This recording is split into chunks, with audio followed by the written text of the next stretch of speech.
que vivía cerca de... Claro.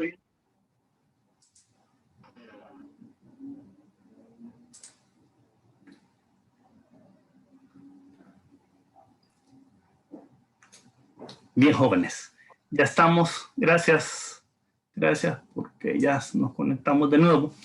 Sí, de nuevo les pido de favor me confirme si tenemos la pantalla completa. Sí. Entonces, estábamos hablando de la importancia, vamos a iniciar a hablar de la importancia del entorno.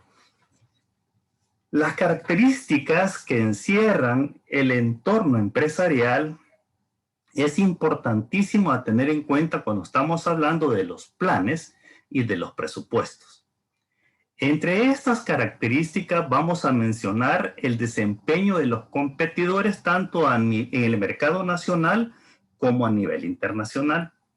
Debemos considerar esos aspectos, es decir, también las prácticas comerciales que son impuestas por los canales de abastecimiento. Estos son los que nos proveen la materia prima, los que nos proveen los bienes y servicios si es que nosotros comercializamos.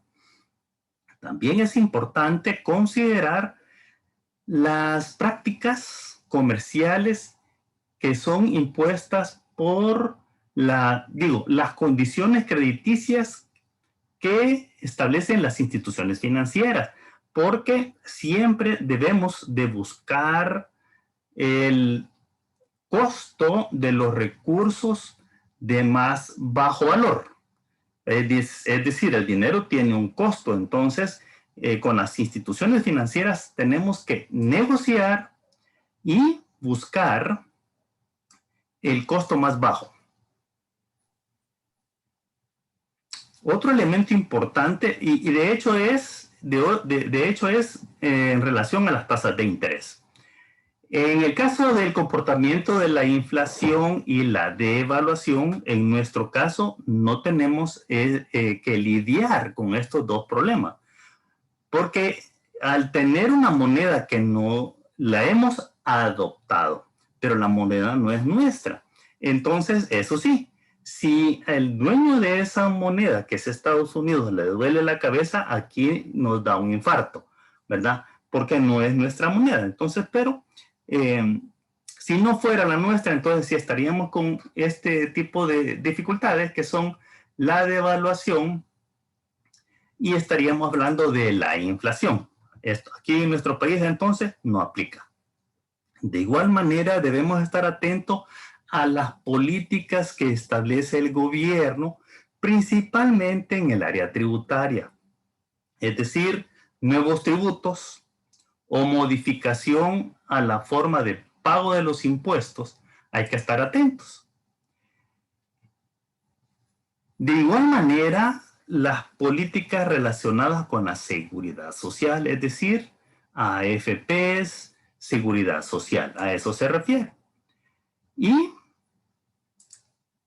también el comercio exterior, cómo se está comportando el comercio a nivel internacional. En materia mercantil, las expectativas deben centrarse en un estudio detallado de qué, de nuestras fortalezas y debilidades que tiene nuestra empresa.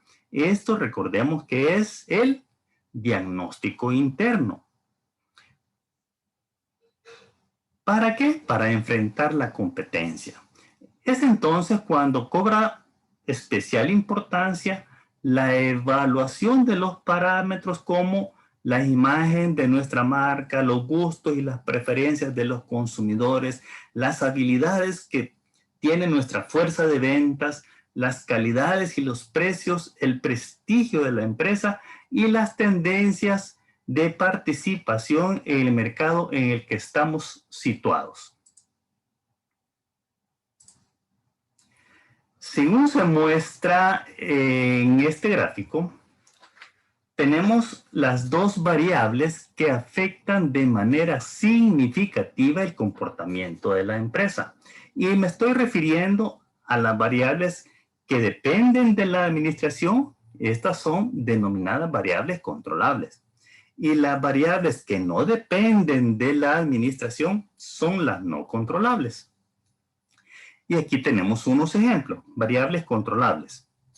Los objetivos de la empresa, las estrategias que seleccionemos para entrar a competir, las políticas gerenciales, es decir, si son políticas gerenciales, si es que son emitidas por la gerencia, es porque tienen la aprobación de la junta directiva para que la gerencia emita políticas. Porque caso contrario, las políticas deben ser emitidas por la junta directiva. También los proyectos de inversión es una variable controlable. La calidad del producto, bueno, no obstante, aquí voy a hacer una aclaración. La calidad siempre es definida.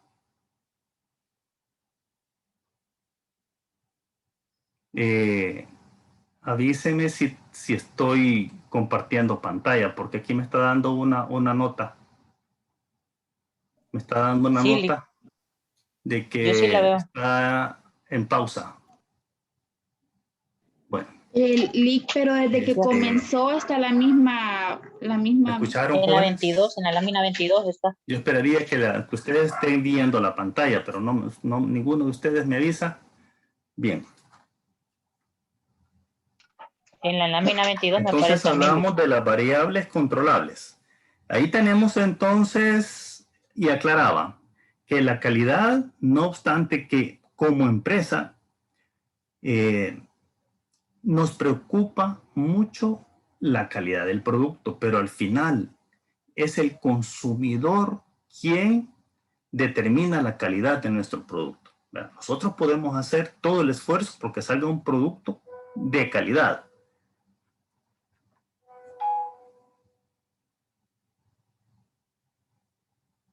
Ok, efectivamente, hay problemas con la internet, es lo que me está avisando el sistema. Ajá.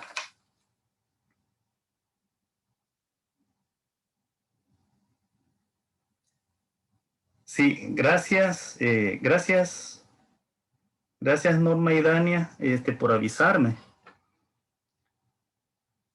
Voy a tener que salir y volver a entrar, ¿oíste?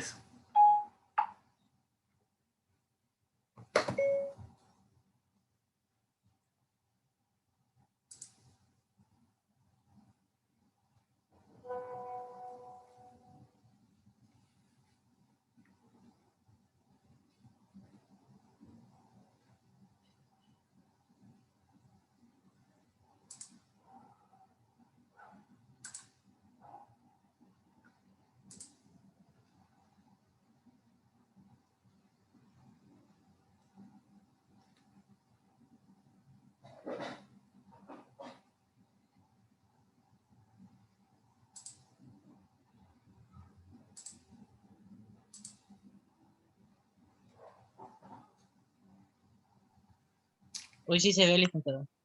Avíseme ahora si se logra ver la pantalla y Sí, que ya se se ve completo. pueda. Sí, Lick, se ve. Ahorita regresé a la 22, ahora a la... ¿Sí? Sí, licenciado. Sí, Lick.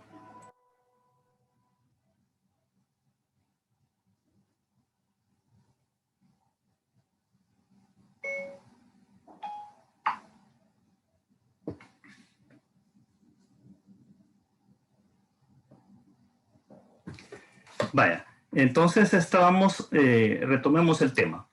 Estábamos hablando de las variables controlables y las no controlables. Sí quisiera que me confirmaran si ven una pantalla grande y una pequeña o solo la grande. Véanme, por favor. Solo la grande, Lick. Sí, yo no les escucho. Solo la ¿Será que no grande les se ve. escucho? Solo la pantalla grande se ve. Me escucho.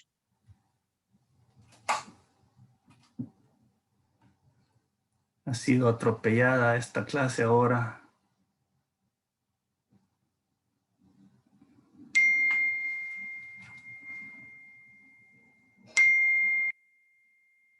Sí. Ok, enterado. Gracias por avisarme por el WhatsApp. Quiero ver qué puedo hacer acá.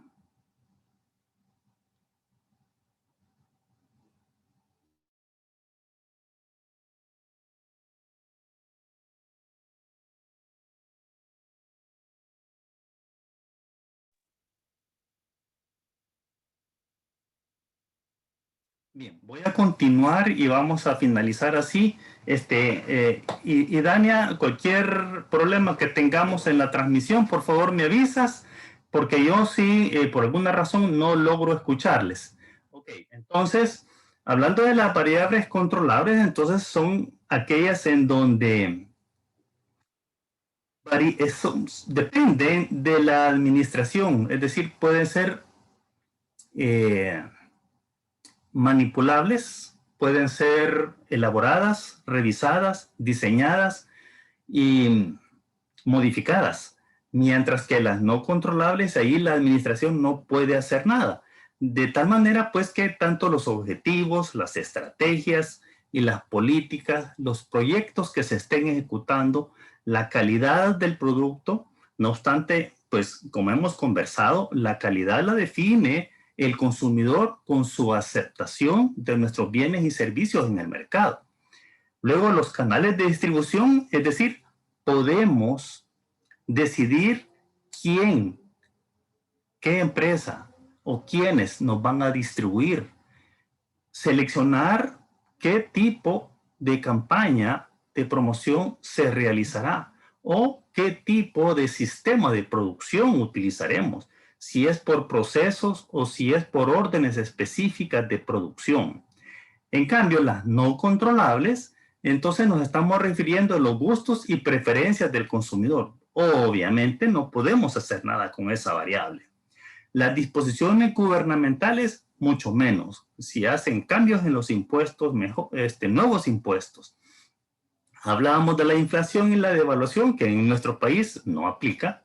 Las tasas de interés, no podemos hacer nada si aumentan las tasas de interés en el sistema financiero. La estabilidad política, tampoco podemos hacer nada. Más ahora que estamos en época de cambio de gobierno, pero de gobierno legislativo y municipal.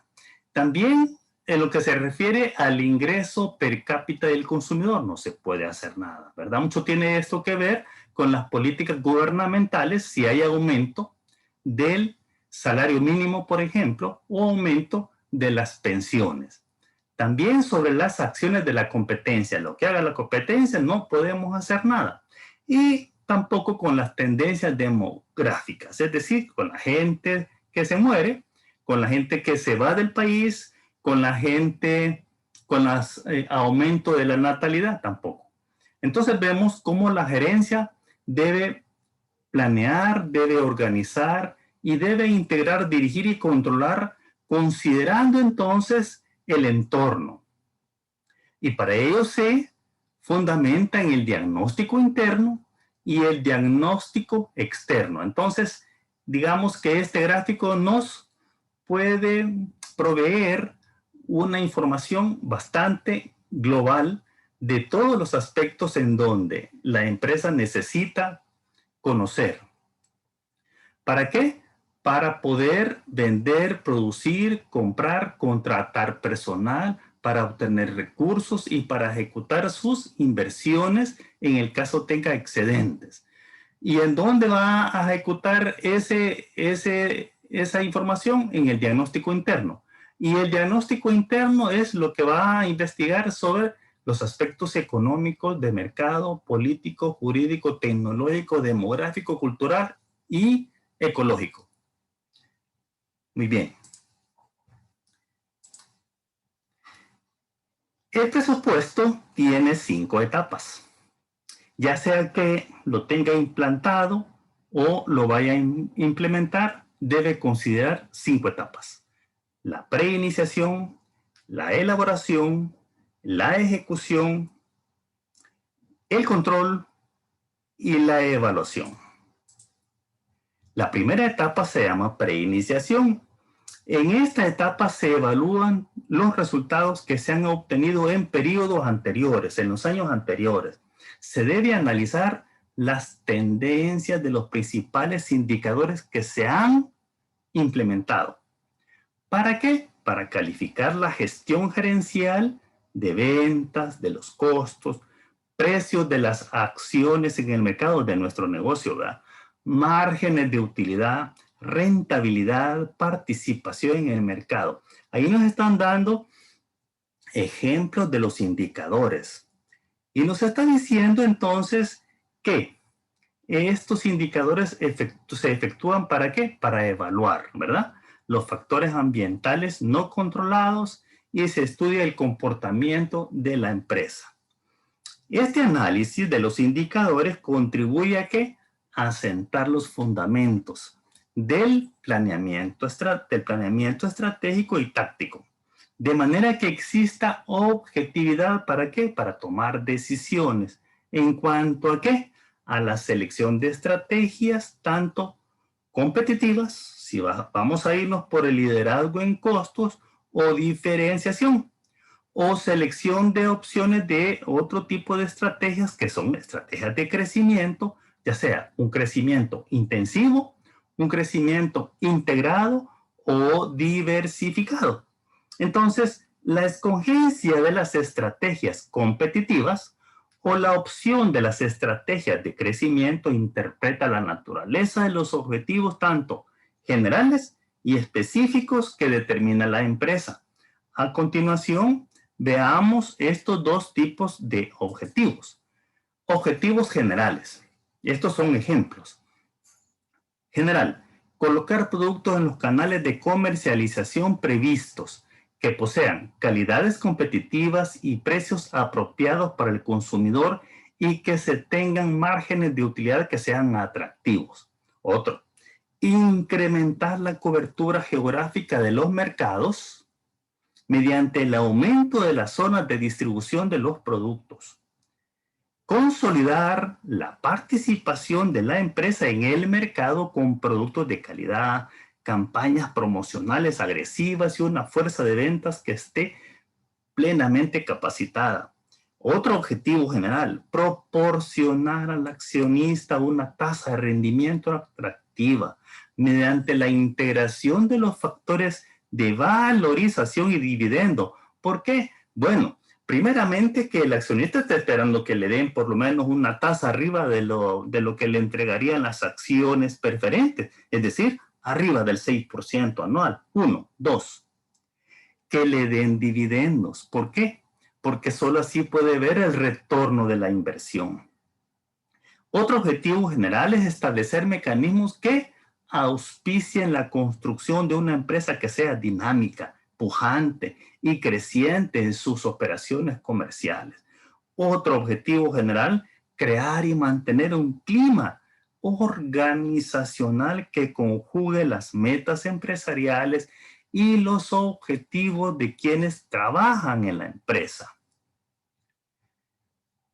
Y aquí tenemos ejemplos de objetivos específicos empresariales.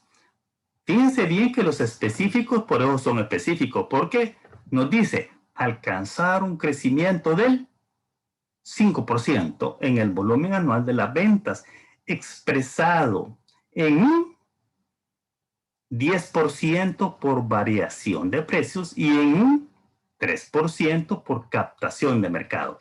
Es decir, los objetivos deben de llevar ese componente de establecer de forma clara y específica, valga la redundancia, qué es lo que queremos. Otro objetivo específico, obtener un rendimiento sobre la inversión promedio anual del 7% antes de impuesto. Específico. ¿Cuánto es el rendimiento que queremos antes de impuestos? Otro objetivo específico, lograr un grado de integración del 10% en la fabricación del producto y mediante la creación de una empresa que atenderá el suministro de los insumos. Los insumos pueden ser Z1 y Z2, es decir, debe de decirse de forma clara y específica. Otro objetivo específico, financiar las operaciones normales de la empresa con fondos monetarios que sean generados del giro normal del negocio, es decir, de las ventas en efectivo, de la recuperación de las ventas, de las cuentas por cobrar y también del rendimiento que nos estén generando las inversiones temporales que estemos haciendo, de los excedentes que estamos obteniendo de forma mensual. Es decir, no hacer uso de crédito. Eso es lo que está diciendo ese objetivo específico. Una vez que están definidos los objetivos específicos, se deben asignar los recursos especialmente cuando surja la necesidad de emprender proyectos de inversión, es decir, desarrollo de nuevos productos, ampliar la capacidad instalada, absorciones empresariales, es decir, que vamos a absorber a otra empresa, sustitución de bienes tecnológicos, sistematización de nuestros equipos, ya sea software o hardware, y establecer estrategias y políticas que contribuyan al logro de los objetivos que la empresa se ha propuesto. Y entonces debemos hacer específico, por ejemplo, estos casos. Si nuestro objetivo es para el siguiente año incrementar las ventas, entonces será necesario considerar las ventajas y las desventajas y las posibilidades de opciones como la concesión de mayores plazos. Aquí tenemos que tener mucho cuidado porque si vamos a ampliar el plazo de las ventas a crédito, tenemos que saber que debemos tener un capital de trabajo suficiente y sólido. Si aumentamos el plazo a 2 o 3 meses, tenemos que saber que el retorno de ese dinero lo tendremos hasta después de 60, 90 días. Y entonces debemos tener suficiente capital de trabajo para las operaciones normales mensuales. Y estoy hablando entonces del pago de salarios y los gastos fijos, tales como renta, agua, luz, teléfono, a manera de ejemplo, y gastos de combustible, ¿verdad? Por ejemplo. Bien, cuando el objetivo es la adquisición de activos, importante es determinar de dónde vamos a sacar el financiamiento para comprar activos. Si el accionista se va a meter la mano al bolsillo, o es que vamos a obtener de instituciones financieras, y no habría que descartar la viabilidad del leasing. Hoy instituciones como Credit Q están ya ofreciendo el leasing, es decir, no necesitamos comprar. Otro elemento a considerar es cuando el objetivo radica en minimizar los costos de almacenamiento de inventario, se debe estudiar el impacto de esa medida sobre los costos de colocación de pedidos, que tienden a crecer cuando el interés es reducir los volúmenes de inventario almacenados. Entonces se confronta con mayores pedidos. Hoy en día, las empresas proveedoras de materia prima están resolviéndole esos problemas a la empresa. ¿Por qué?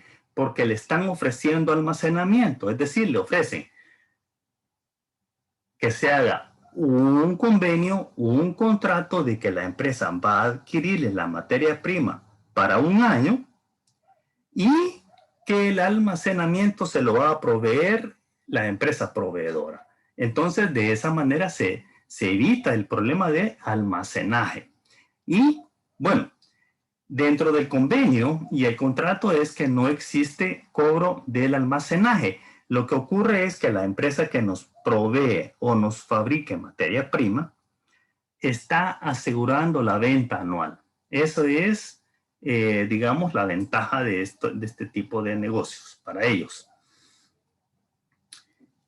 Bien, cuando estamos hablando ya en la segunda etapa de elaboración del presupuesto, con base en los planes aprobados para cada nivel funcional por parte de la gerencia, se ingresa en la etapa durante el cual estos planes adquieren dimensión monetaria, es decir, se está escribiendo en términos monetarios y en términos de números.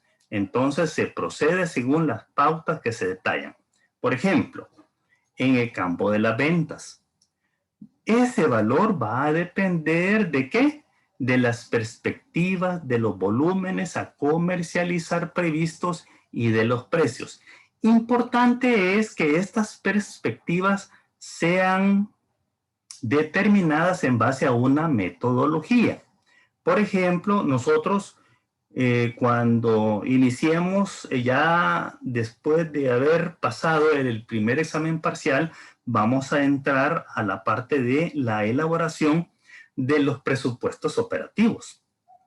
Y entonces, la metodología que vamos a utilizar es el método de tendencias. Otras empresas pueden utilizar el conocimiento y la experiencia de su fuerza de ventas. Entonces, ese es un factor. El otro elemento es el precio. Pero recordemos que para determinar el precio, nosotros vamos a conocer una metodología para poder establecer precios.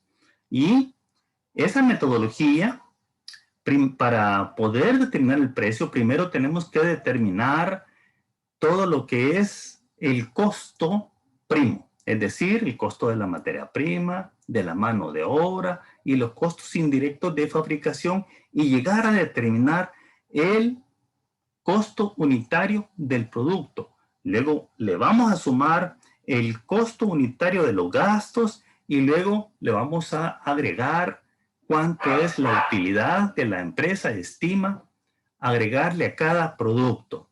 Y entonces necesitamos las estimaciones de los volúmenes de las ventas y los precios.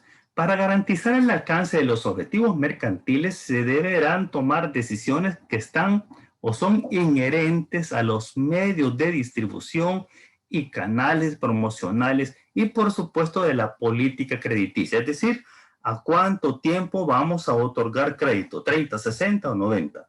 Esos son datos importantes en el campo de las ventas. En el área de producción se van a programar las cantidades a fabricar de acuerdo a la estimación de las ventas y a las políticas sobre inventario de productos terminados. Recordemos que la política de inventario de productos terminados está determinada por una política.